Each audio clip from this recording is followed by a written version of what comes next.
안녕하세요. 시대의 양심 1천만 분의 1의 사나이 마성의 중독성 정봉주의 정치쇼 정봉주입니다. 지금 이 시각 여러분이 가장 많이 찾아본 실시간 검색어는 뭘까요? 오늘 한파가 절정에 이르렀습니다. 잠깐 나갔다 오는데 얼굴이 날아가는 것 같아요. 장성명 구속영장 기각, 민간 사찰 입막음 의혹, 장진수 씨에게 돈 전달했다라고 하는 의혹을 받는 분이죠. 장성명 전 비서관 영장이 기각됐다. 정연! 대한민국의 자랑 경기 시간입니다. 오늘 오후 5시 황제 페데러와 격돌을 합니다. 그랜드슬램 19회 우승의 전력을 갖고 있는 페데러 나와라. 페데러. 자, 첫 곡 메리 제이 블라이스의 Family Affair 가족 아이가 듣고 돌아오겠습니다. 정봉주의 정치쇼 1부 순서입니다. 뉴스 브리핑. 또 안타까운 소식 계속 지금 속속 들어오고 있는데요. 밀양 화재 속보죠. 병원 화재인데 네. 현재까지 연합뉴스 확인된 바에 따르면 13명 사망자. 병원 안에 100여 명 정도 있었다고 하는데요. 사망자가 점점 더 늘어날 것 같다는 지금 화재 진압 중인데요. 간단치가 않네요. 네, 오전 7시 30분경에 그 밀양시 가곡동에 위치한 세종병원 1층에서 불이 났는데요. 일단 소방당국은 9시 15분경에 큰 불길은 잡았다라고 발표를 했는데 지금 이 과정에서 지금 13명이 숨진 것으로 확인이 됐고 이게 계속 지금 늘어나고 있거든요. 그래서 뭐 더 이상 늘어나지 않았으면 좋겠는데 그래서 지금 중상만 해도 11분, 그다음에 경상을 입으신 분은 33분 이렇게 숫자가 나오고 있는데 지금도 구조 작업이 계속 이어지고 있대요. 그래서 숫자는 더 늘어날 가능성이. 잠불은 계속 진행 중인 건가요? 네네. 큰 불길만 잡았고 지금 잠불을 잡으면서 구조 작업도 같이 병행을 하고 있다고 합니다. 큰 불을 잡았어도 잠불이 계속 있으면은 결국에 병원에 어느 건물에 화재가 나면 질식사거든요. 네. 연기 때문에. 샵1035 짧은 문자 오시면 긴 문자 100원. 0054님 제 고향 밀양에서 사고가 났네요. 더 많은 시청자분이 안 나오셨으면 합니다. 자, 구조대원분들 수고하고 계십니다 지금. 네네. 날도 추운데 영하 10도 이하죠. 밀양도. 이 추운 날씨에 물과 함께 사투를 벌이고 있는 소방관 구조대원 여러분들 조금 더 힘내주시기 바라겠습니다. 사망자 그리고 희생자가 더 이상 안 나왔으면 하는 바람입니다. 네. 자, 들어가시죠. 네, 첫 번째 소식 전해드리겠습니다. 검찰이 이명박 전 대통령을 피의자 신분으로 전환했다고 오늘 아침에 MBC가 보도했습니다.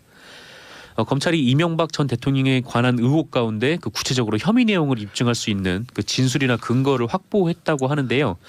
보도에 따르면 검찰은 다스가 김경준 씨로부터 140억 원을 돌려받는 과정에 외교 공간을 동원하는 등 이명박 전 대통령의 집권을 남용한 혐의부터 밝힐 것으로 보인다고 합니다. 이와 함께 검찰은 어젯밤부터 오늘 새벽까지 서초동 영포빌딩에 있는 청계재단을 전격 압수수색했는데요. 청계재단 지하 2층에 있나요?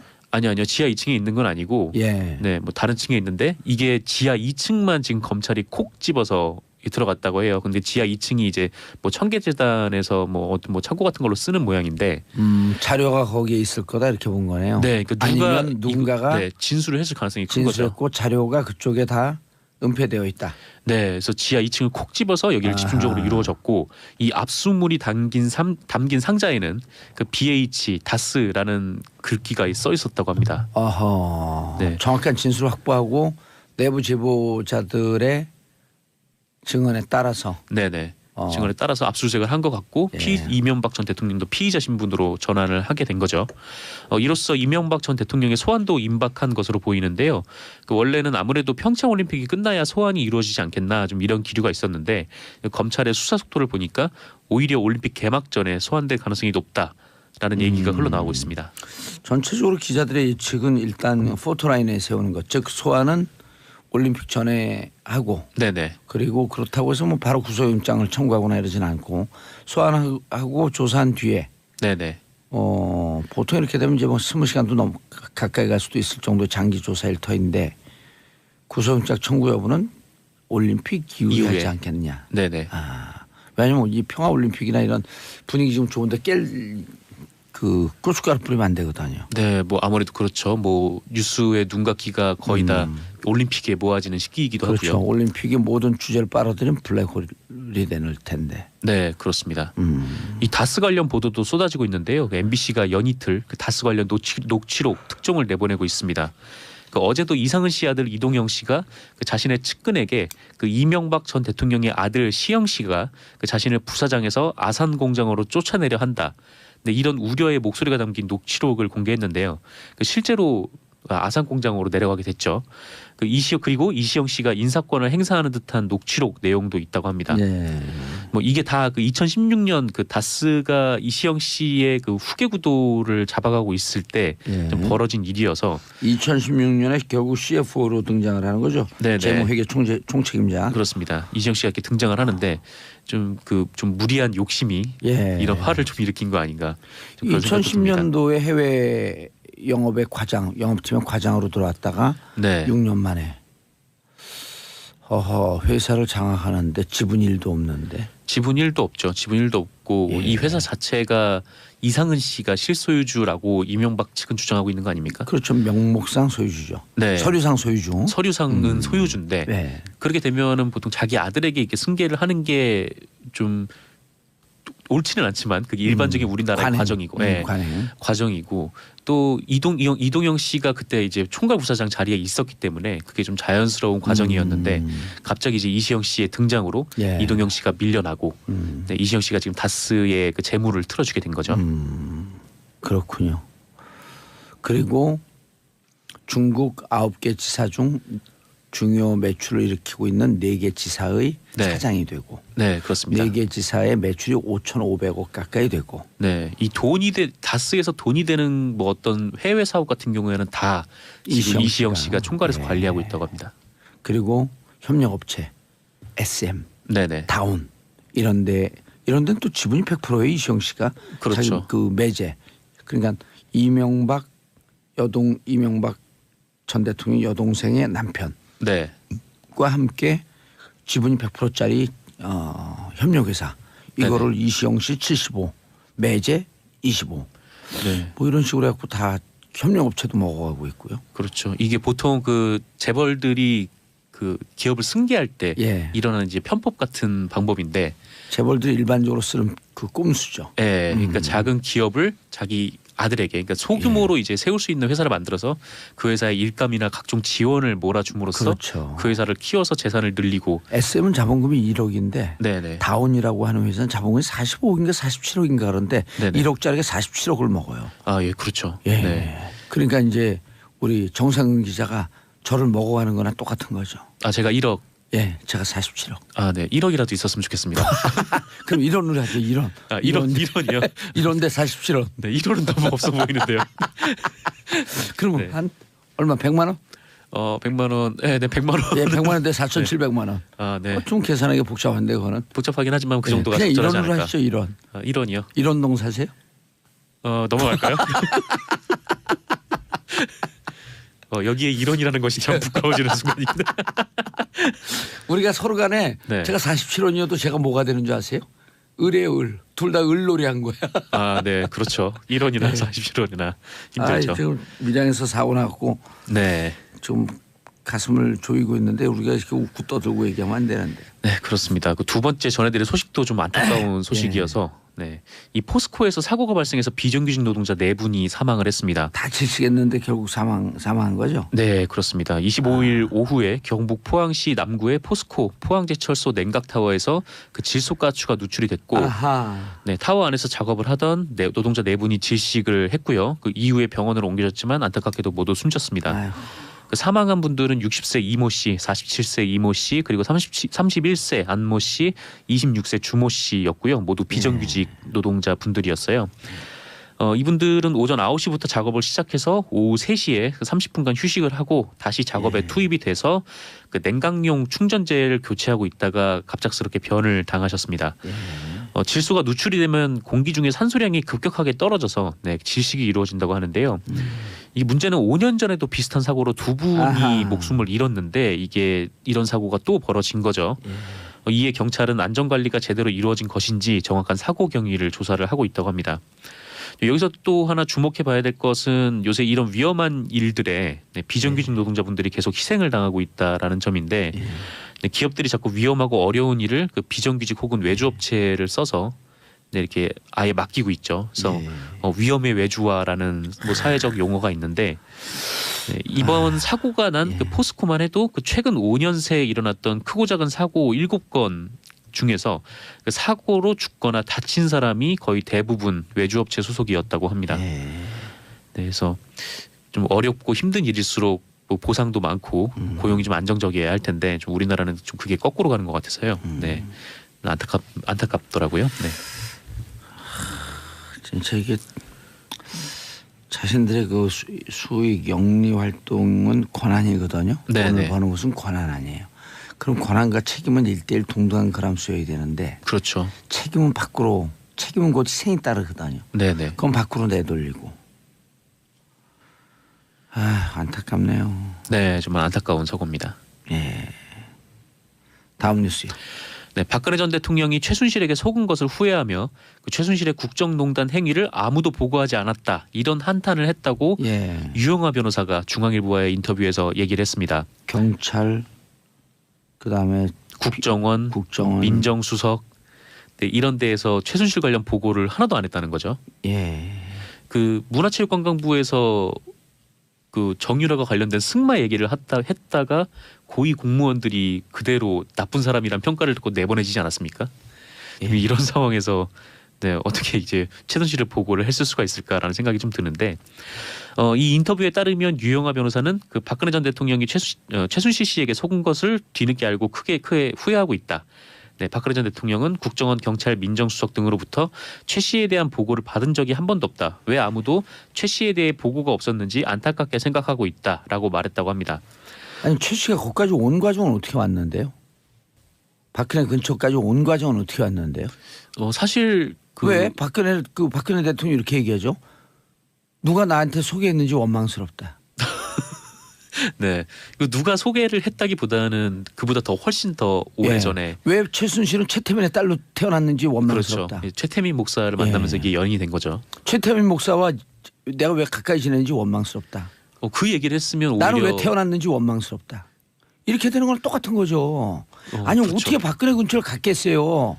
네. 갔는데 그걸 간 사람이 국정농단 한다고 그렇게 가까이 갔고 최측근인데 경찰, 국정원, 민정수석이 거기다 얘기했다가 다 잘릴 텐데. 그렇죠. 네.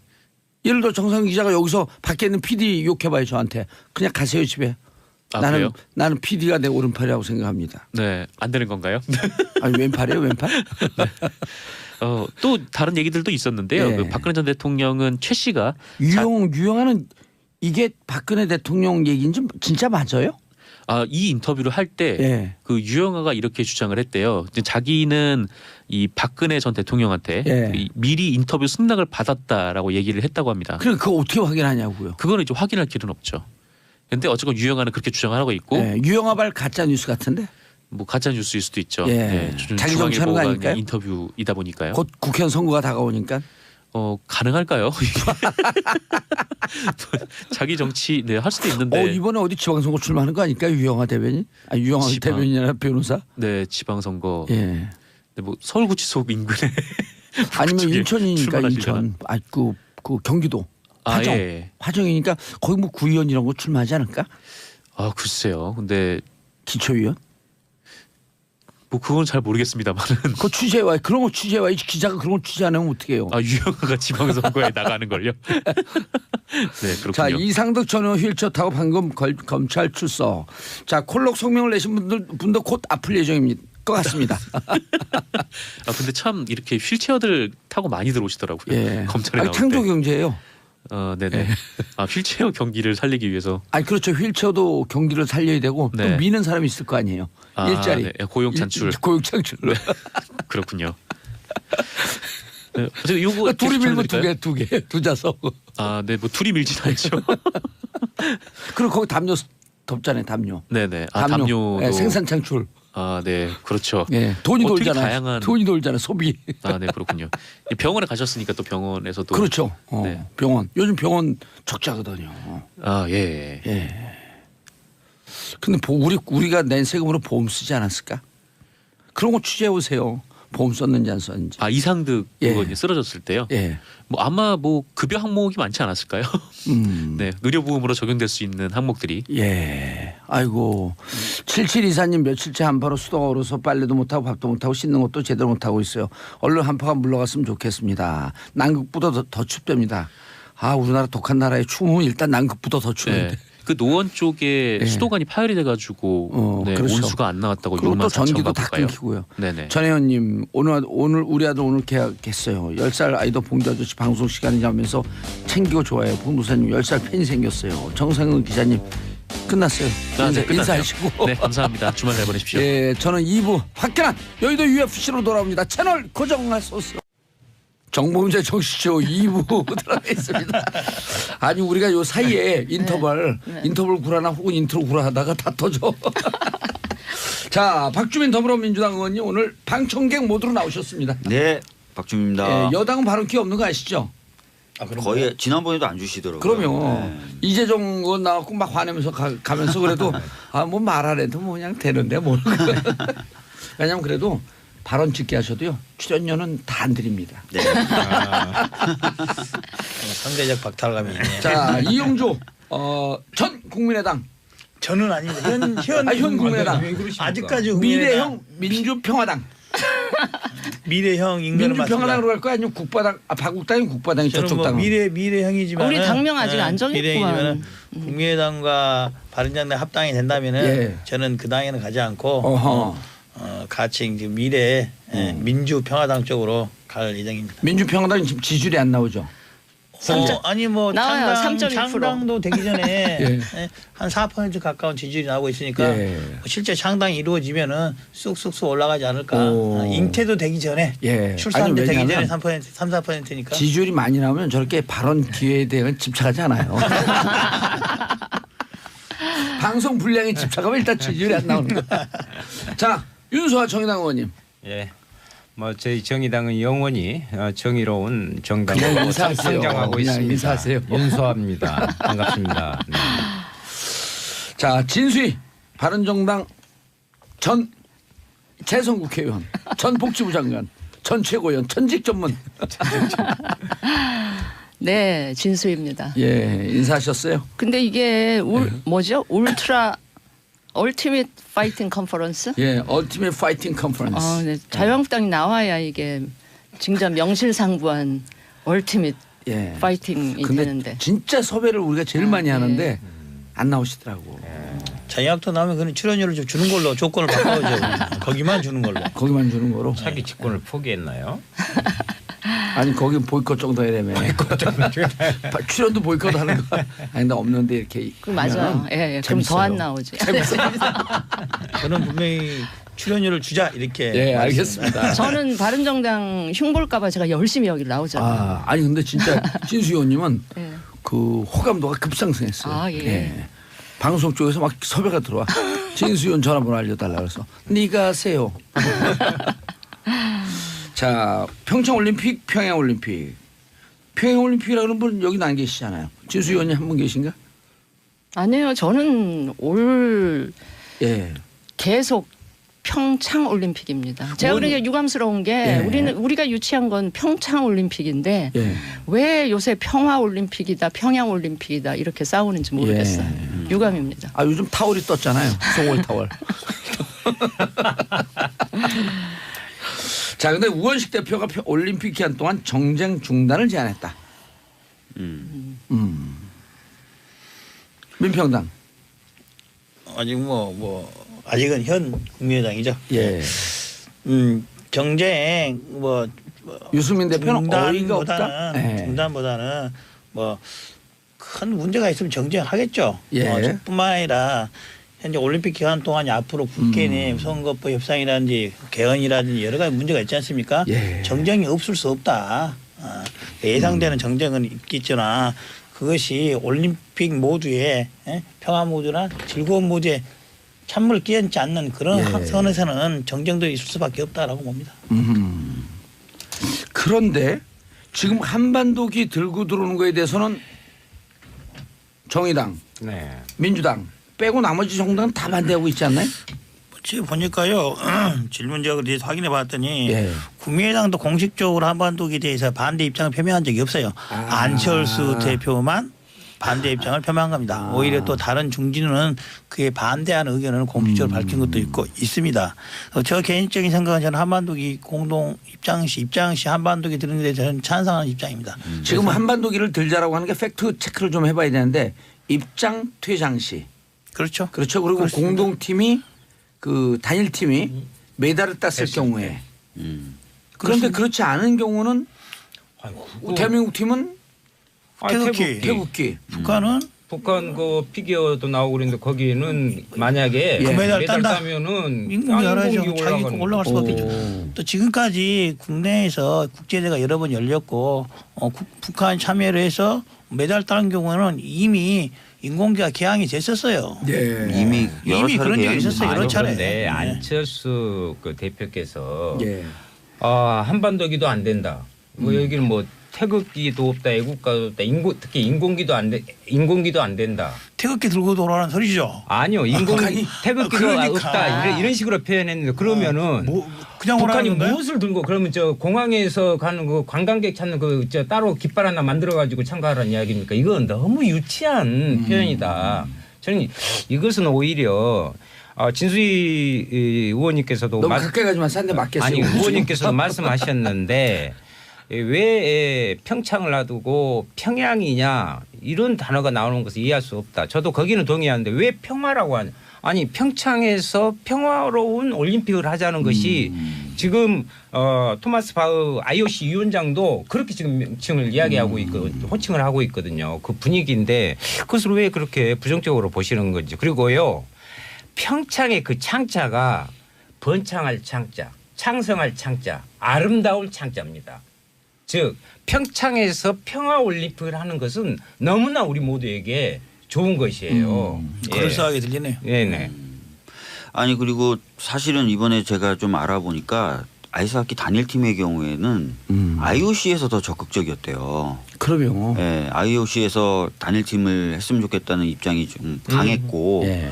오히려 이제 너무 이제 그런 게 강하니까 우리나라에서는 다른 출전국들에게 좀 양해를 구해야 될 필요가 있다. 또 우리 원래 대표들에게 피해가 갈 수 있다라고 해서 조정을 해서 받아들인 형식이 됐다는 얘기가 있어요. 예. 아니, 그게 그 정확한 팩트입니다. 예. 예, 근데 단일팀 구성 논의에 관련해서는 이제 지금 쟁점은 이거 같아요. 예. 예전 같으면은 단일팀 구성한다는 국민들이 모두가 다 동의하고 양해를 다 했습니다. 근데 지금은 그렇지 못한 사람들이 개별적으로 많이 생겼어요. 이유는 그거 같아요. 전 국민적으로. 예전에는 남북 화해 차원에서 단일팀을 구성해서 좋은 분위기를 하자고 했는데 단일팀 끝나고 그런 행사 끝난 이후에 그게 다 효과가 없더라. 무용한 거 아니냐. 이런 것들이 국민들 잠재의식 속에 하나씩 둘씩 쌓여가고 있는 것이 문제라고 봐요. 아니 객관적으로 실제로 저 분위기가 있어요. 과거에 우리가 그 전에 단일팀 뭐 호주 이런 데서 단일팀 들고 들어갈 때 막 열광적으로 했었는 그 환호를 하고 그랬었는데 지난해 핵무기 때문에 너무 감정적으로 그렇죠. 격화되다가 벼랑한 단일팀으로 가니까 특히 젊은 층에서 이거에 대한 반감이 여론조사는 꽤 높아요. 그러니까 제가 그 얘기를 드리려고 그러는데 여기 보면 이제 우원식 대표가 올림픽 정쟁 중단하자. 그거에 대해서 이제 우리 바른정당의 그 유승민 대표가 어이없다. 근데 어이없을 만한 게요. 이 국민들 정서가 지금 어이가 좀 없는 게 불과 한 2달 전 12월만 해도 뭐 핵실험한다 미사일 쏜다 그래갖고 전 세계가 북한 대북 규제한다 이러던 분위기에서 1월 1일 날 김정은이 신년사에 한마디 턱 던지니까 그때부터 무슨 호떡집에 불난 것처럼 막 이렇게 진행이 되니까 이 진행되는 전 과정을 지켜보는 국민들 입장에서 좀 어이가 좀 없고 어리둥절. 그리고 이게 아무리 우리가 같은 민족이라는 이유 때문에 다 이해를 하려고 해도 좀 과공비례, 과유불급 이 느낌을 지울 수가 없고요. 그다음에 우원식 대표가 정쟁 중단 이야기를 했는데 보세요. 그 저기 뭐죠 한반도기 들고 입장한다든가 남북 단일팀을 지금 그 팀 사정 전혀 파악 안 한 상태로 무조건 밀어붙이듯이 하는 이런 거에 대해서 제가 보기에 여론조사상 국민들의 과반 절반 정도가 지금 그 이 반감을 가지고 동의를 못하는 이런 상황이라서 야당들이 그런 국민들의 입장을 대변해서 정부에 대해서 이야기하는 걸 갖고 무조건 정쟁이다.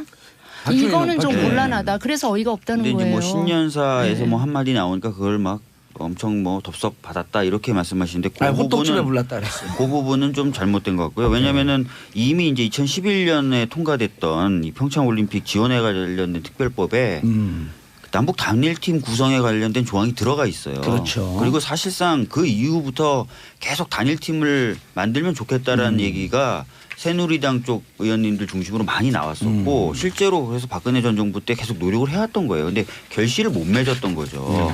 그랬다가 이번에 이제 기회가 와서 그동안 노력해왔던 것을 토대로 이렇게 만들어지게 된 거예요. 근데 이제 와서 그거를 비판하시면 근데 예전에 저는 좀 문제가 단일팀 있다고 이런 생각하고요. 거는 합의가 이루어지고 나서 실제 대회가 열리기까지 그 기간이 좀 꽤 좀 됐어요. 있었죠. 네. 그러다 보니까 국민들도 이해할 수 그러면 있는 뭐 시간이 되고 팀을 새누리당 구성하는 분들이, 것도 아니, 저는 국민분들의 정서를 얘기하는 게 아니라 지금 새누리당 자유한국당. 그러니까 예전 새누리당 분들의 태도에 대해서 일단 먼저 짚는 거예요. 오늘 자유한국당 대표 나오신 거예요? 네, 아니 아니고요. 그래서 솔직히 저는 국민의 말씀드리면 그 답답한 게 쭉 본인들도 해야 된다고 추진해 왔다가 된 건데 그러면 추진해 올 때 전제가 있었던 예. 말인가요? 뭐 올림픽 전 2개월 전에 구성돼야만 된다 이런 아니 얘기 근데 없었잖아요. 박주민 의원님 이게 지금 말씀하신 게 83조의 평창 올림픽을 특별법에 따른 83조 85조입니다. 아니 그러니까 83조는 평화 증진에 그 노력해야 한다. 노력해야 한다. 그다음 85조에 단일팀이 구성하면 중앙 정부와 지원할 수 지자체는 있다. 지원할 수 있다. 네. 맞아요. 이제 아니, 제가 라고 했는데 이제 문제는 뭐냐면 근데 어쨌든 아니 최근에 네. 보면 그 특히 아이스하키 같은 경우도 IOC에서 적극적으로 나온 거 맞는데 네. 아이스하키 여자 아이스하키 단일팀 구성에 대해서는 반대 의견이 여론조사 그러니까요. 높게 나오더라고요. 아니 이제 그러니까 그 정부 국민분들의- 차원에서도 네. 이게 너무 국민들하고 소통이라든지 네. 그 팀하고의 이 대화나 소통이 좀 부족했다라는 걸 부족했다. 인정을 하고 국민분들의 이제 계시잖아요. 그걸 갖고 정서 자꾸 부분에 대해서는 정쟁한다고 이렇게 여당이 아니, 생각하시면 그러니까 안 돼요. 국민분들 정서 부분에 대해서는 저희들도 이제 계속 두루두루 살펴야 된다는 건 당연한 입장이고요. 예. 그 과정에서 이제 이 부분을 좀 짚어야 될 것 같아요. 사실 이제 통일이 갖고 올 수 있는 여러 가지 경제적 효과도 있어요. 근데 지난 이제 9년 보수 정권 하에서 통일이라는 것이 정말 뭐 터무니없는 일이다라는 식으로 많이 예. 강조가 되어 왔고 통일이 어이가 없다 그랬죠. 예, 그다음에 네. 대화와 교류 협력이라는 게 거의 없다 보니까 국민분들 입장에서도 사실은 그런 걸 피부로 느끼기가 어려웠던 거예요. 그런 역사가 있었죠. 근데 잘 아시겠지만 남북 긴장 관계로 인한 코리아 디스카운트, 예. 그다음 외교적으로 제대로 발언하지 못하는 점, 뭐 어업권만 해도 서해나 동해 어업권 다 중국이 가져갔지 않습니까? 그리고 에너지 개발이라든지 철도 뭐 이런 것들 사실 개성공단 포함해서 굉장히 경제적으로 우리가 도약하고 비약할 수 있는 수많은 기회들이 남북 평화를 계기로 찾아올 수도 있고 만들 수도 있는데 네. 그런 부분이 사실은 지난 9년간 강조가 안 되다 보니까 일단 중요한 게 지난 9년 동안 통일에 대해서 좀 부정적인 기류와 통일에 대한 교육이 전혀 안 돼 있었죠. 부정적인 통일 대박이라고 지난 박근혜. 아니, 근데 왜 그런데 교류를 안 해요? 근데 어쨌든요. 통일 대박하다. 그 저는 감옥 가서 쪽 박혔는데. 이번 평창 올림픽을 계기로 어렵게 조성된 이 분위기가 그대로 이 정부 원하는 대로 잘 굴러갔으면 참 좋겠어요. 저도 그렇습니다. 그런데 그래요. 우리가 네.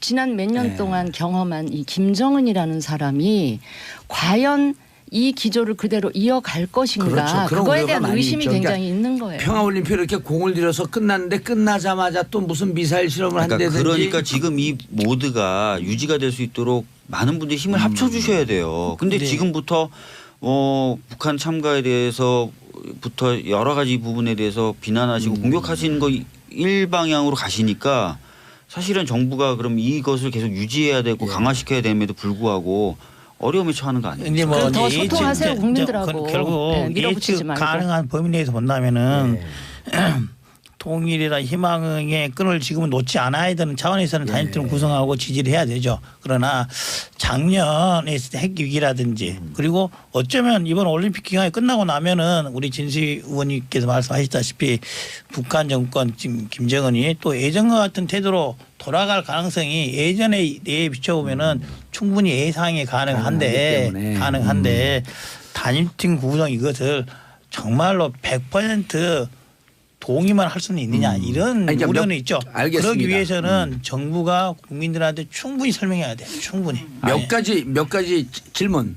그 특히 이제 여자 아이스하키 같은 경우는 다큐멘터리가 나오는데 그거 은근히 사람들이 많이 봐서 그러니까 이게 흑수저의 도전 혹은 흑수저의 그 마음을 좀 대변하는 듯한 이런 정서가 있었는데 20대들하고 얘기를 해봤더니 느닷없이 금수저가 세치게요 들어온 거야?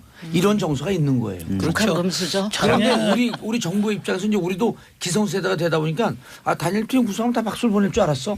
이렇게 했는데 20대들은 왠지 세치기 당했고 흑수저가 뺏긴 것 같은 이런 그 동병상련이 있었던 거예요. 네, 그 부분에 대해서는 최근에 그만큼 그 극단화되고 양극화되고 맞죠. 불공정하고 네. 한 사회의 경험을 지금까지 해왔으니까. 10여 년 네. 동안이나 특히 정의당이 지지율이 낮아서 그래요. 그건 좀 이따 이야기하시고요. 그런데 그러한 것들에 자기도 모르게 익숙해져 버린 거죠. 공감이 되는 예, 거죠. 그러다 보니까 이번 여자 아이스하키 팀 같은 경우에 공정한 그런 부분에 대한 그 바람이 왜곡된 거 예, 아니냐라는 맞습니다. 젊은이들의 그런 부분이 있었던 건 맞습니다. 사실인데 예. 여기에 한 가지 이런 부분이 있습니다. 그럼 그 분위기를 결국 이명박근혜 정권에서 만들었고 대신 IOC에서는 그분들께 우리 젊은 세대들께 이야기할 수 있는 부분은 남북 단일팀을 구성할 경우에 엔트리 부분에 있어서 22명을 35명으로 늘려줬어요. 그렇죠. 그래서 네. 우리나라가 23명입니다. 북이 12명이고요. 근데 그런 내용도 좀 알려주면서 IOC가 전체적으로 국제적으로 평창 올림픽에 대해서 남북 단일팀을 올림픽의 올바른 정신으로 삼는 중요한 것으로 보고 있다는 국제적인 그런 그 이익과 그런 분위기를 갖고 있다는 장점도 설명이 돼요. 근데 그게- IOC의 그런 결정을 네.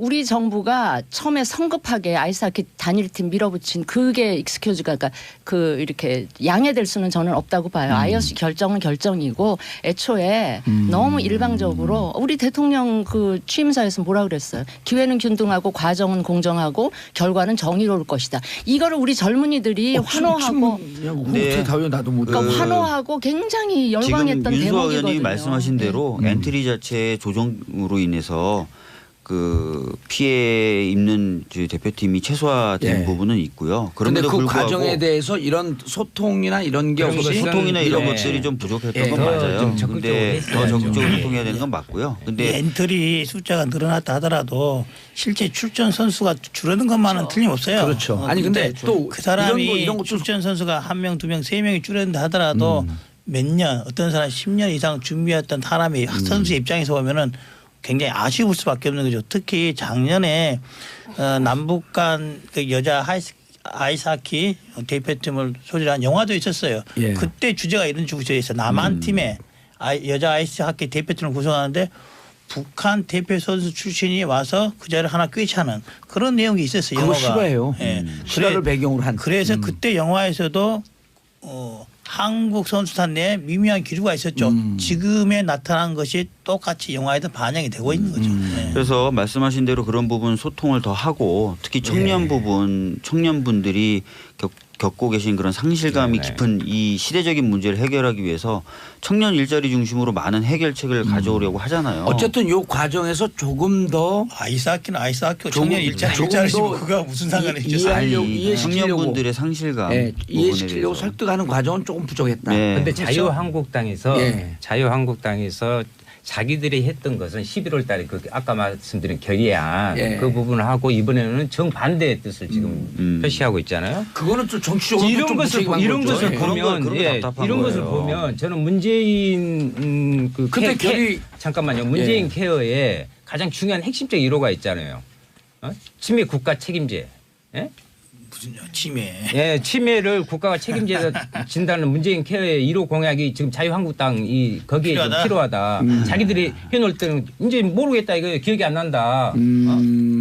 치매 그 1호가 자유한국당이 필요하다. 치매 국가 그럼 책임제. 인신공격성 발언하지 말라 그랬잖아요, 제가. 이거 인신공격이 아니라 집단에 대해서 정치 세력에 대한 책임 있는 부분들을 하라는 거예요. 그러니까 제가 그래서 아까부터 치매예요, 지적하고 이거. 싶었던 거는 뭐 소통이 부족하다 이런 부분은 다 저희들이 겸허하게 받아 안을 부분이 예. 있는데 어쨌든 과거에- 어렵게 평화적으로 조성된 이 분위기를 계속 끌고 가야 된다는데 또 다 동의하세요. 그거에 그러면은 대해서는- 과거에 하셨던 부분까지 배치되면서 정치적인 공격을 하시기보다는 평화적인 것이 올림픽 이후에도 이어져 갈 수 있도록 힘을 모아주셨으면 좋겠고 또 청년분들이 겪고 있는 상실감에 대해서도 깊이 공감하시니 뭐 일자리 중심의 정부의 여러 가지 대책과 정책에 대해서도 좀 협조를 해주셨으면 좋겠다는 거예요. 그래서 이제 특히 이제 올림픽에 관련해서는 현재 이 바른정당이 원래 개혁적 보수를 표방했는데 이 문제에 있어서만큼은 네. 수구 보수로 돌아간 게 아닌가. 아니 우리는 국민 정서 상당 부분의 국민들의 정서를 대변하고 있다 이렇게 보셔야지 그걸 그렇게 정파적으로 우리가 접근한다 보시면 저는 안 될 것 같아요.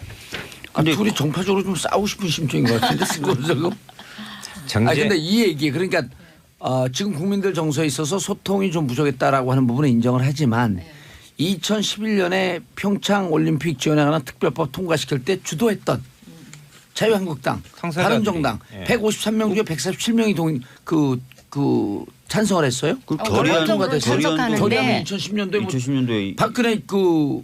나경원 두 분이 주도했고 이제 원론적으로는 다 찬성하죠. 이걸 반대할 사람이 누가 있겠어요. 그런데 예. 이걸 하나하나 실현하는 과정에 있어 방법론에 있어서 방법론에 있어 좀 더 과정에 있어서야 뭐 좀 이게 불공정한 문제라. 근데 이거는 계속 그거를 야당이 가리켜서 돼가지고 평양 올림픽이냐 이런 식으로 하시는 건 아니야 아니죠. 저희 진수위원은 그렇게 안 해. 의원님 그렇게 안 한 것 같아요. 그러니까 이제 그 방법 이게- 지수님께서 이제 그 방향을 공감하라 방법을 엄지 삼잖아요. 예. 그 방법에도 이용주 의원님. 단일팀 구성 한반도 입장도 적절한 방법이었다. 예, 니다 이영주 오래간만에 나타나셔서 이 감이 없으신 것 같아. 지금 광고 들을 시간이에요. 알겠습니다. 하여튼 자 광고 듣고 돌아오겠습니다. 채널 고정하셨어. 정봉재 정치쇼 3부 들어가겠습니다. 지금 여러분들께서는 박주민 더불어민주당 의원님, 이용주 국민의당 의원님, 윤수아 정의당 의원님, 진수희 바른정당 의원님 자리하고 계십니다.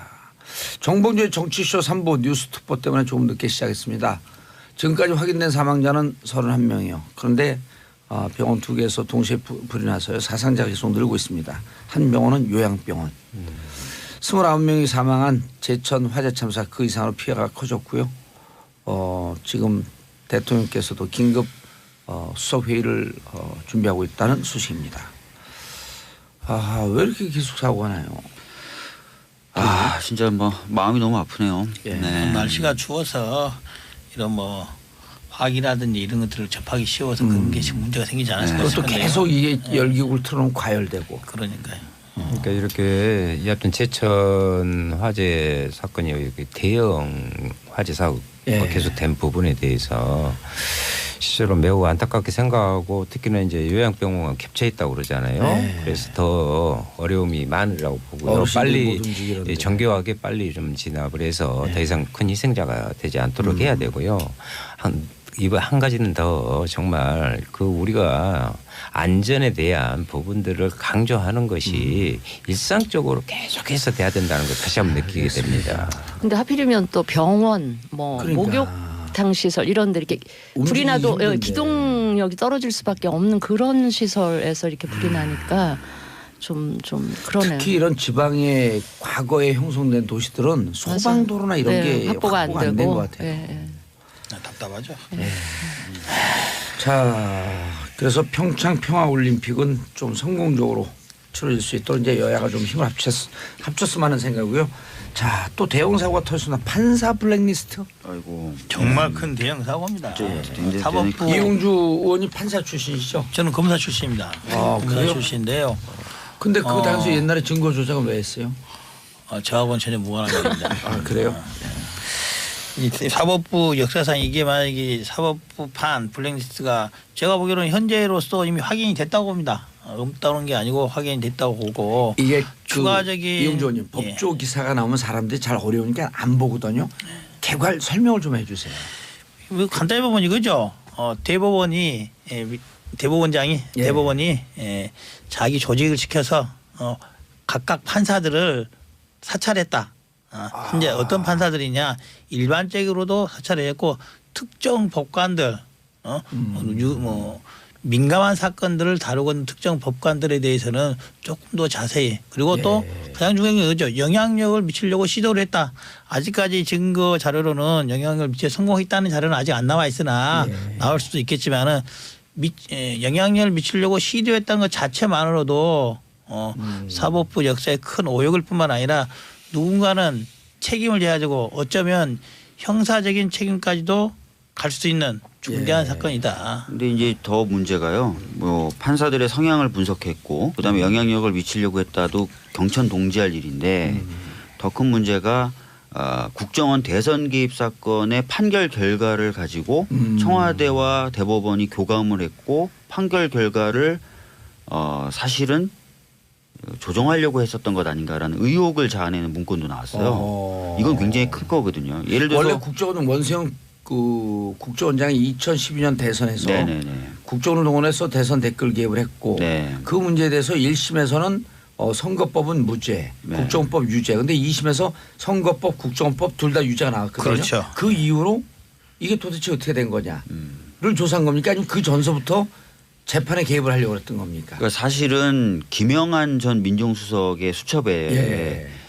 그 사건의 1심 판결 선고 결과가 미리 적혀져 있었어요.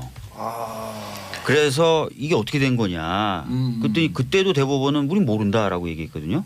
근데 이번에 나온 문건을 보면은 항소심 결과를 보고 우병우 수석이 재판부를 전원 재판부로 해달라라는 얘기가 왔고 전원합의체로 넘겨라. 전원합의체로 넘겨라라는 얘기가 나왔고 뭐 청와대에 상세히 보고했다. 재판부를 구성한 판사들의 동향을 보고하기로 했다. 이런 내용이 계속 나오고 심지어는 상고법원 관련돼서 이 사건을 계기로 법원이 이니셔티브를 질 수도 있다. 뭐 이런 식의 멘트가 계속 나오는 거예요. 그러니까 이거는 누가 봐도 청와대와 교감 하에 재판이 이루어졌다라고 볼 수밖에 없고 심지어는 그 결과를 가지고 법원이 거래를 하려고 했다. 청와대와. 이렇게 볼 수 있는 대목이거든요. 근데 국정원 대선 개입 사건을 우리가 보통 국기문란 사건이라고 하잖아요. 그 국기문란 사건의 재판 결과를 가지고 장난을 치려고 그랬다면 이것도 역시 국기문란이기 때문에 굉장히 심각한 사건이라고 저는 보고 있습니다. 예. 그러니까 블랙리스트 이번 문제의 핵심은 사찰이라는 데 있고요. 예. 그것이 사법부의 독립이 일부의 정치적 요인에 의해서 흔들렸다는 것입니다. 그래서 특히 이번에는 우병우와 그 임종원 전 행정처장의 핵심 인물입니다. 그런데 임종원 행정처장이 갖고 있는 그 PC에 수백 개의 파일이 있다. 그런데 아직 이 그거 못 들여다본 거 아니에요? 예, 두 당사자들이 수백 통의 전화를 했단 말이죠. 그래서 이 부분을 빨리 파일을 열어보고 거기에 따라서 책임을 지게 만드는 것부터 해야 된다. 물론 김명수 지금 대법원장이 나름대로 의지를 밝히고는 있지만요. 이걸 보다 좀 적극화해야 되고 한 가지 참 기가 막힌 것은 거기서 성향 분석을 해서 해놨는데 보수는 빨간색 그렇게 했어요. 새누리당이 빨간색, 자유한국당이 빨간색에서 빨간색 그리고 강경이나 개혁 그 판사들에 대해서는 검은색으로 이렇게 해놨어요. 검은색은 무슨 당이에요? 그러니 검은색 그래서 블랙리스트. 블랙리스트. 이건 완전 노골적인 블랙리스트를 색깔까지 칠해가지고 한 이런 웃지 못할 일을 벌이고 있는 부분은 특히나 지금 3차 조사 일을 하기로 했다가 그러니까 철저한 부분에 조사가 필요하다 이렇게 생각합니다. 법조인의 관점에서 이제 간단히 설명드리면 가장 큰 거 우리 박주무 의원이 말씀하셨다시피 국정원 댓글 사건과 대법원이 상고법원간을 관련해서 거래를 하려고 했다. 이 의혹이 제기되고 있는데 그 근거로서 들은 건 이런 거예요. 그 사건이 대법원에 올라가면서 전원재판부로 회부가 됐지 않습니까? 전원재판부 회부되는 사건은 판례의 변경이 필요하거나 양쪽에 첨예한 주장이 다르거나 이럴 때 하는 거예요. 근데 단순히 증거 능력 문제 가지고 전원재판부로 회부될 사건이 아니었다. 이거는 특정한 영향력을 받아서 한 게 분명하다. 또 하나는 그거죠. 만약에 전원재판부에 간다면은 보통 전원재판부에 가는 것은 그 부에서 이견이 있고 아주 그렇죠. 강하게 이견이 있어서 중요한 사건이라고 봤을 때 넘기는 게 대부분이잖아요. 그렇습니다. 판례를 변경할 필요가 있다고. 판례를 변경할 필요가 있다. 그런데 더더욱 문제인 건 이거죠. 전원재판부에 갈 정도로 중대한 사건인데 13대 0이라는 결과가 나왔다는 거죠. 13대 0. 그런 사건 그렇게 논란이 없는 사건이면은 재판부에 전원재판으로 갈 수 없는 사건이라는 건 반증을 하면 아이러니한. 오히려 그 당에서 그런 당시 이런 또 논란까지 나왔어요. 13대 0인데 당시 몇몇 대법관들이 반대 의견을 냈는데 혹시 다시 내려가서 그 반대한 대법관 의견에 따라서 고등재판부, 환동재판부에서 그 의견을 채택할 수 있어서 일부 반대 의견을 13대 0으로 만들려고 노력을 했다. 이런 의혹까지 제기가 됐어요. 그래서 법조인의 관점에서 보면은 그 부분에 본다면은 아 이게 뭔가 문제가 있는 거구나. 그리고 이번 블랙리스트라든지 이번에 김영한 민정수석의 비방록을 보면은 그 단서가 충분히 나와 있다. 누군가는 책임을 질 수밖에 없지 않나라는 생각이 강하게 드는 거죠. 그러니까 굉장히 재미있는 게 김영한 전 민정수석이 수첩 나왔을 때도 대법원은 그거 우리하고 상관없다. 그러니까 김영한 민정수석이 그냥 장난삼아 그냥 수첩에 쓴 거예요. 그러고 나서 제가 국정감사 때 권순일 대법관이 CJ 이재현 회장 재판에 관여한 듯한 메모가 나와서 그걸 공개했거든요. 근데 그것도 아무것도 아니라는 거예요. 그러니까 그냥 안종범 수석 수첩이었는데 안종범 수석이 그냥 장난삼아 쓴 거예요. 근데 이번에 내부 문건 나왔는데 그것도 아무것도 아니라는 거예요. 대법관들이? 네, 그러니까 대법관들은 청와대에서 하는 일이나 행정처에서 작성한 문건이나 이런 것들이 다 아무것도 아니라는 거예요. 무조건. 조사도 제대로 안 해본 상태에서. 무조건 일방적으로 근데 국민 보고 믿으라는 거죠. 저는 이제 그렇기 때문에 지금 그 부분에 대해서는 단순히 대법원의 내부 감찰로 끝날 수 없을 것이다. 2차 조사한다는데. 좀 이따 얘기하시고요. 아, 예. 아니 저는 이번 사태를 보면서 사실 우리 대한민국 헌법은 완전히 삼권 분립의 정신을 기초로 만들어져 있잖아요. 근데 이거는 국민들이 의아해요. 그거에 완전히 위배되는 일이 벌어졌다고 보고 이게 바로 이제 사법개혁 이 왜 필요한지를 이제 극명하게 나타내주고 있다 이렇게 생각을 하고요. 근데 이제 한 가지 김명수 대법원장 분명히 문제가 있다 이런데 동의하시는 거예요? 아 문제가 있죠. 뭐 지금까지 밝혀진 게 팩트에 근거해 있다면 이거는 이제 헌법 위배 내지 뭐 국기문란이라고 할 수도 있고요. 그런데 그래서 이 검찰 개혁 못지않게 이제 사법 개혁도 굉장히 중요해진다. 이걸 다시 한번 느끼게 되는데, 근데 앞으로 이 진행될 그 사법 개혁의 방향이 사법 개혁이라는 이유로 너무 한쪽도 이념으로 편향된 이런 방향성을 가지고 하면 안 된다라는 거를 저는 그 단서로 말씀을 드리고 싶어요. 예. 마지막 단서를 붙인 부분이 예. 얼마 전에 이제 자유한국당이 다 말한 거와 똑같은 것 같아요. 뭔 말이냐. 예, 김명수 대법원장이 거기에 대해서 입장을 발표하고 한 부분에 대해서 자유한국당이 그런 말을 했어요. 김명수 대법원장이 하는 거 지금 사법에 정치화하고 있다라고 규탄을 했어요.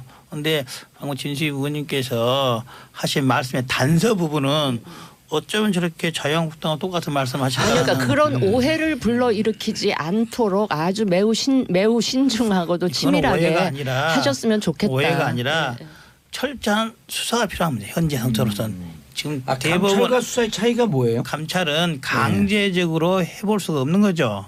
예를 들어 지금 임종원 전 대법원 행정처 차장이 이제 사표를 내고 나갔지 않습니까? 예. 해당 PC라든지 당사자를 조사를 하려고 하더라도 내부 판사라든지 한 경우는 감찰대장을 불러서 진상이 어떻든 경위를 물어볼 수 있으나 임종원 전 차장에 대해서는 안 가면 그만인 거예요. 이미 변호사 되고 그렇죠. 변호사 되기 그렇다 한다면은 그 진상을 명확히 알고 있고 가장 관여성이 높은 사람에 대해서 물어보고 하려면은 검찰의 수사, 강제 수사 필요할 수밖에 없다.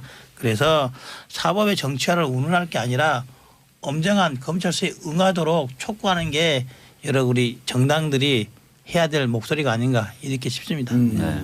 아니 그러니까 제가 얘기했던 거를 자꾸 뭐 자유한국당 입장이랑 똑같다 이 얘기를 하지 마시고 사법 개혁이 필요하되 그 개혁의 방향성이나 원칙은 철저히 그러니까 사법 개혁이 향하는 방향도 사법의 그 독립이지만 그 과정이나 방법론에 있어서도 철저히 중립적으로 갔으면 좋겠다 이 말씀을 드리는 거예요. 알겠습니다. 자, 이 부분에 대해서는 정말 이 사법이 사법 체계에 심각한 문제가 있고 특히 대법관 이 부분에 대한 그럼 강제 수사라고 한다면 검찰이 수사가 들어가야 된다는 거예요. 현재 관련해서 두 가지 사건, 고발 사건이 제기돼 있고 얼마 전까지 형사부에서 중앙지검 형사부에서 하고 있었는데 지금은 공공수사부 옛날로 따지면 공안부로 사건이 재배당됐다. 검찰에서도 이 사건이 이제는 단순한 사건이 아니라 중요 사건으로 보고 있다.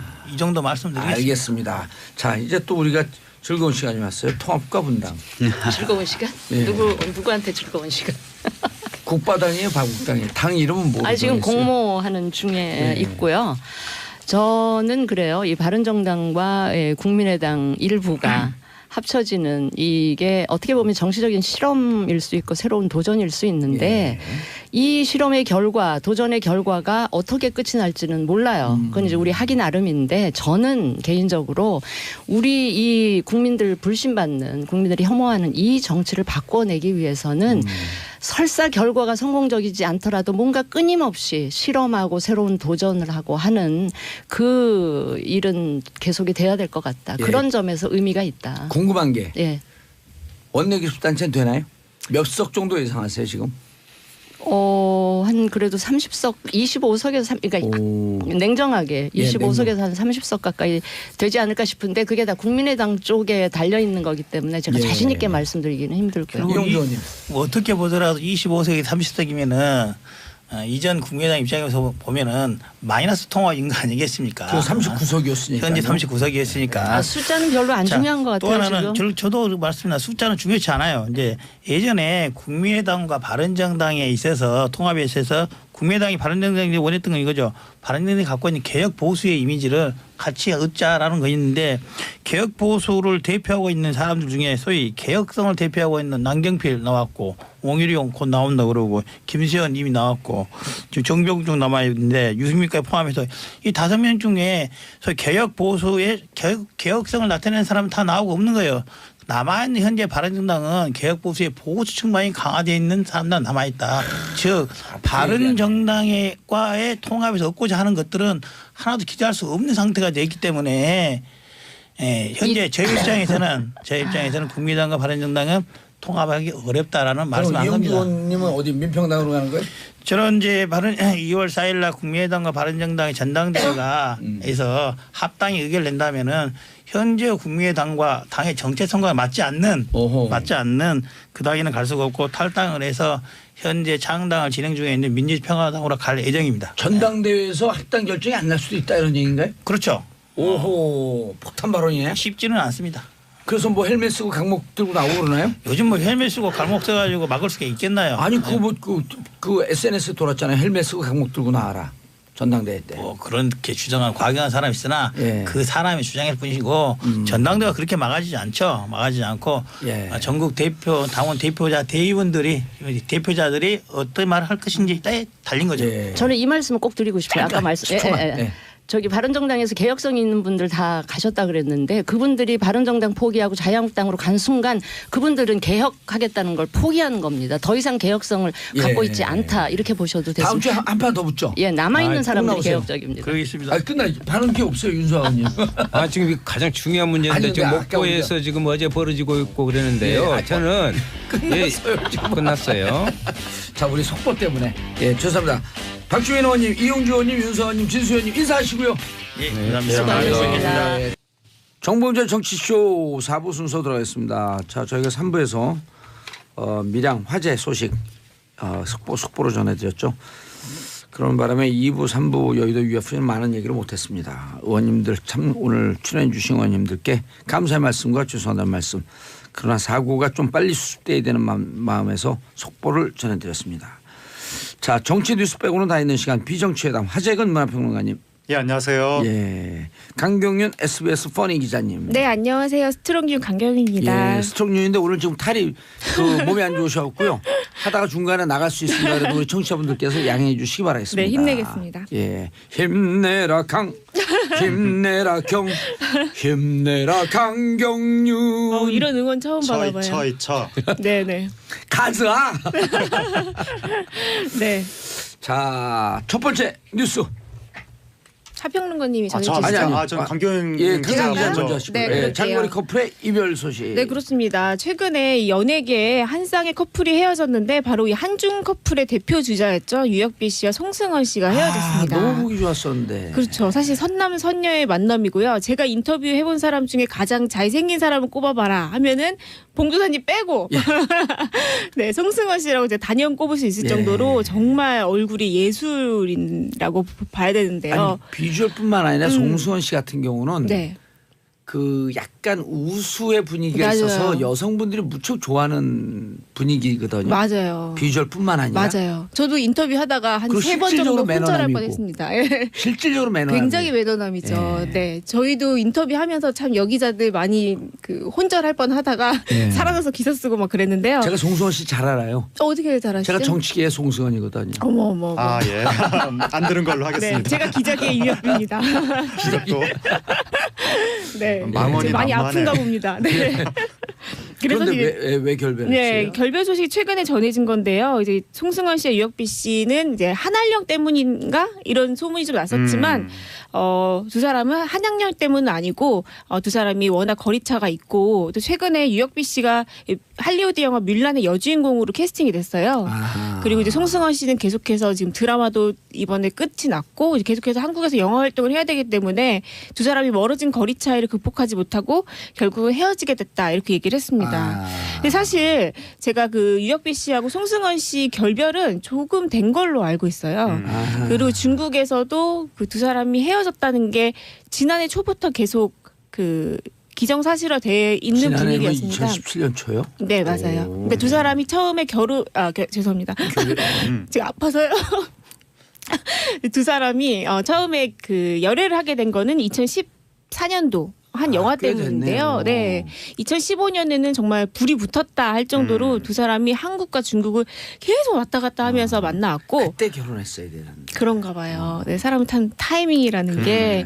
그리고 2016년에는 그 유혁빈 씨가 엄마를 한국에 이렇게 모시고 와서 그 송승헌 씨하고 함께 이렇게 골프를 치는 모습도 포착이 남해에서. 되고 그랬거든요. 네. 네. 그러니까 그럴 정도로 이제 두 사람이 결혼설까지도 꽤 구체적으로 나왔던 것처럼 참 이 둘은 참 연예계 한중을 대표하는 그런 부부가 되지도 않을까 되지 않을까 네. 이런 얘기가 나왔었는데요.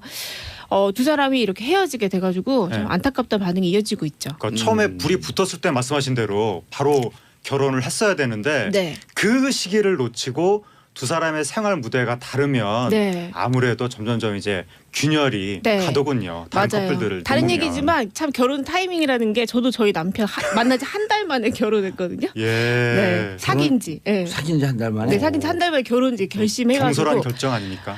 뭐 어떻게 눈 왜 떠보니까 잘 지난번에는 살고 있는데요. 한 달 만에. 지난번에 매체 비평을 하더니 오늘은 결혼 비평을 하네. 네. 그 진짜 결혼은 좀 타이밍이고 네. 정말 그런 것 같습니다. 네. 아니 한 달 만에 결혼식을 올렸어요. 그래서 아까 결혼을 이제 결정하고. 결정을 했죠. 네. 오. 그 다음부터는 그냥 결혼 준비만 하면서 네, 두 분 바로 닮았어요, 근데. 보셨죠? 아세요? 우리 벙커에 한번 아 왔었거든. 맞다. 네. 예.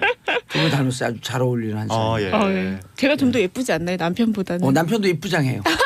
남편도. 하여튼 뭐 천생연분인 것 같고 네. 근데 연예인들은 너무 바빠서 그 순간을 딱 놓치면 각자 스케줄 때문에 네. 근데 운명이에요.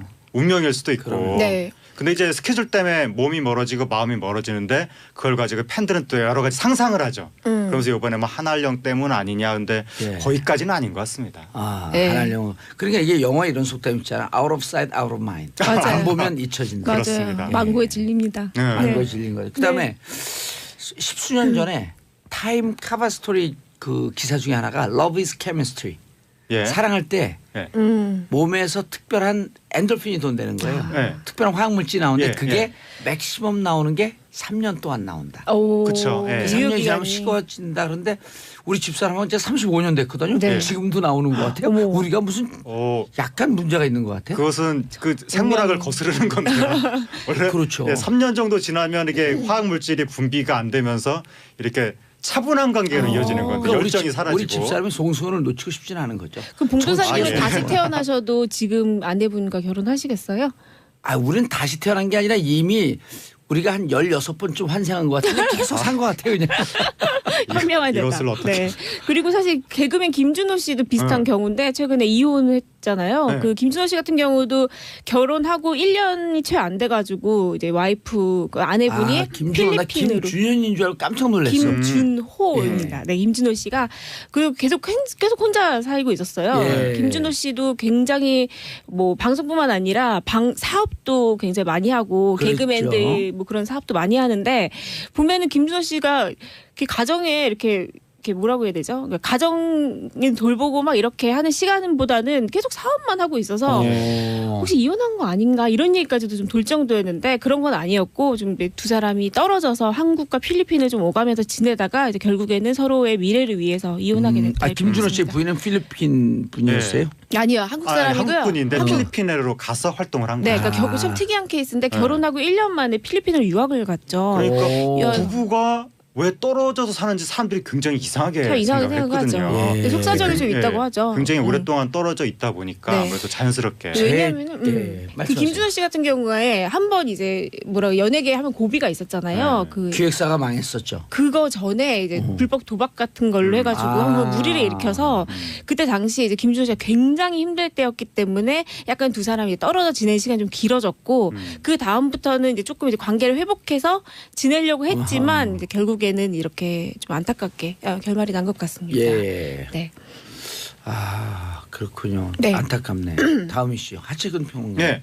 다음 이슈는 빙상 연맹에 쏟아지는 분노. 네. 노선영 선수에 대한 대중의 안타까움.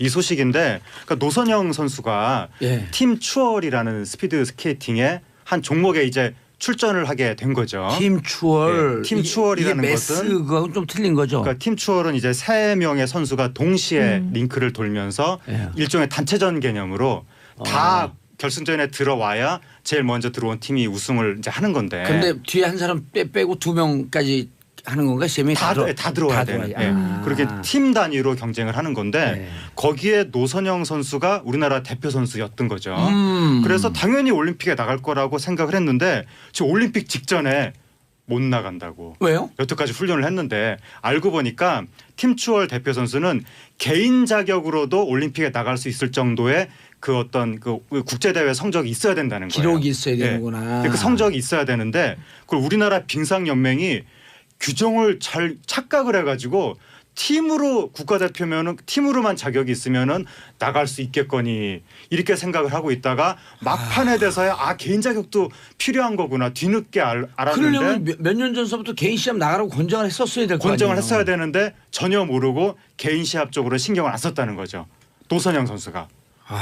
근데 문제가 이걸 뒤늦게 알았다는 것도 너무 황당한데 이걸 뒤늦게 알았으면 노선영 선수 입장에서는 인생이 왔다 갔다 하는 거잖아요. 그럼 빙상연맹이 너무나 미안하다라고 사과를 하면서 이 잘못을 시정하기 위해서 굉장한 노력을 하고 이런 모습을 보여야 되는데 뭔가 사과를 한다기보다는 자기 지금 변명에 급급한 네. 것이 아니냐. 사과 안 했어요. 그러니까 뭐 빙상연맹이? 그러니까 네. 우리는 뭐 잘못 없다. 그냥 국제연맹 측에서 우리한테 말을 바꿨기 때문에 우리도 피해자다. 이런 식으로 나오면서 자기 변명에 급급한 것이 아니냐라고 해서 빙상연맹에 지금 네티즌들의 질타가 본물처럼 쏟아지고 있습니다. 네, 청와대 청원도 올라가 있고요. 네. 그리고 이 노선영 선수가 13년 동안 국가대표였거든요. 근데 이제 지금 이제 세 번째 이제 올림픽에 나가는 건데 또 올림픽에 나가게 된 너무 이유가 속상하다, 있어요. 진짜. 아시죠? 그 노진규 선수죠. 네. 남동생. 네. 남동생이 이제 고륙종으로 투병을 하다가 올림픽 직전에 꿈이 좌절되고 결국 사망하게 되었는데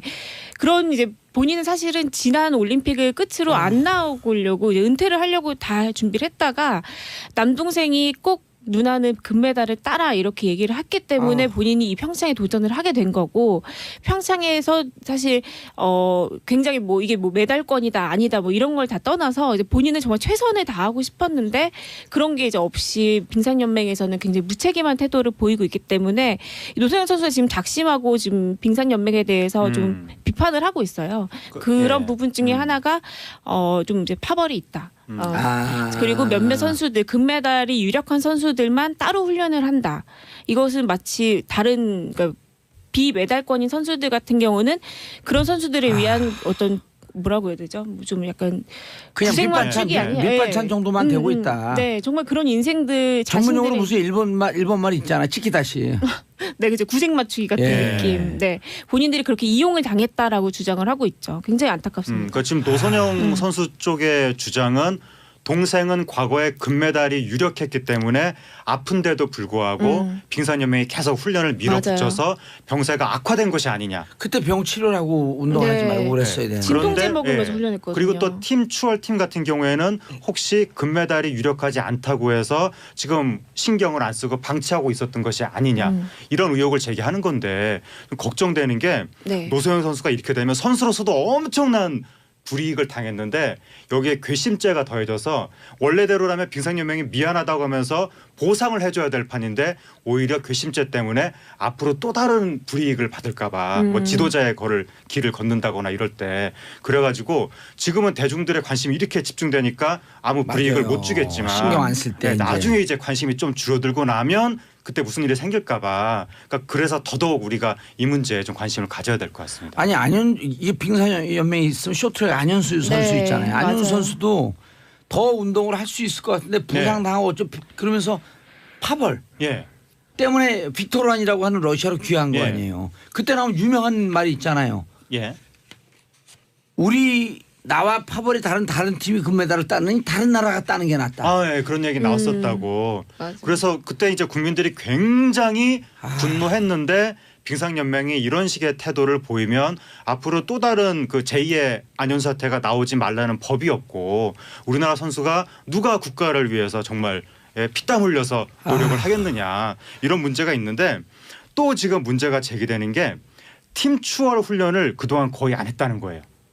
팀 근데 훈련. 네. 팀 훈련을. 근데 그 의혹이 제기가 되는 게 이게 뭐냐면 그 중에서 특정 파벌 선수끼리만 모여서 훈련하기 위해서 여러 사람이 모인 팀은 조금 훈련을 방치한 것이 아니냐라는 의혹이 제기가 됐는데 또 하나가 빙상연맹에서 국가대표 훈련단을 앞으로 이제 모집한다고 했는데 그 훈련단에서 우리나라를 대표하는 이상화 선수, 모태범 선수가 제외된다는 거예요. 예. 기준상으로 봤을 때 이게 여러 가지 대외적인 명분은 있지만 이것도 사실상 특정 파벌을 위해서 어떤 다른 선수들을 배제하는 어떤 꼼수가 아니냐. 이승훈 선수하고 모태범 선수 금메달 유력한 선수들을 우리나라 뺀다고. 대표하는 선수들 이상화 선수까지. 이상호 선수 예. 지금 광고도 나와요. 모태범 이승훈은 무슨 그래서 라면에. 이것도 물론 의혹이긴 하지만 네. 이런 의혹이 제기되는 것 자체가 얼마나 빙상연맹이 이제 국민의 신뢰를 잃고 있는가 그걸 방증하고 있는 거죠. 빙상연맹의 비리는 빙산의 일각에 불과한 것 같아 이런 비리.